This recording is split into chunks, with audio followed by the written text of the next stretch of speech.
I saw the ad in the bulletin to go to the summit.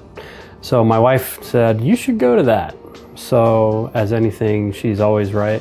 And I was looking for, like I said, for something. Didn't really think it was going to change me at all, or I didn't think it was going to benefit me, and it did. And I was just kind of blown away. They fed me dinner, kind of cool, and just talked. You know, the group talked at the table. We all kind of clicked. And I absolutely loved it. I loved the format. I loved the speakers. I thought it was just a great time. I think probably the most profound thing that happened was that our discipleship group came out of that. And that to me is a huge blessing. I went to the summit last year knowing that God was going to be doing something big. And I wanted to be open and used by God in however he wanted to use me.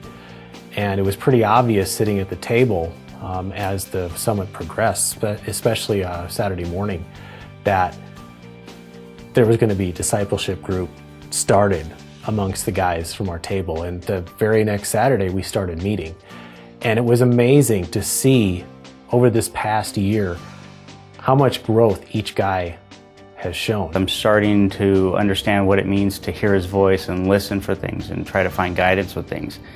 And to pray through situations that are difficult, or times when you want to do the wrong thing. Whereas a year ago, I was kind of just living for me, and not that I still don't fall into selfish ways, but I was really, every day was just focused on what's going to be the most fun thing for me, what's going to be the best thing for me, and not even realizing the difficulty that I was placing on my wife's shoulders and my daughter's shoulders by them having to carry the family, when now I've learned that to really be the head of a family is to lead your family by following God and seeking His guidance and showing love. I'm not forcing leadership at home.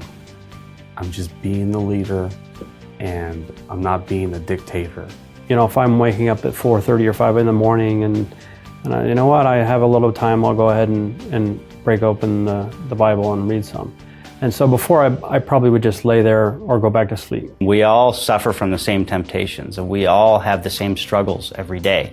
And when you learn that all of us are kind of in the same boat, but you can learn with God's help to ease the burdens of your everyday life. And I think the Men's Summit is a place where you can connect with other guys and start to learn those skills, because they're important skills to know. Because I myself tried to get on my own every day without God's help, and once you realize that He's got His hand out there to help you, then it makes life a whole lot easier.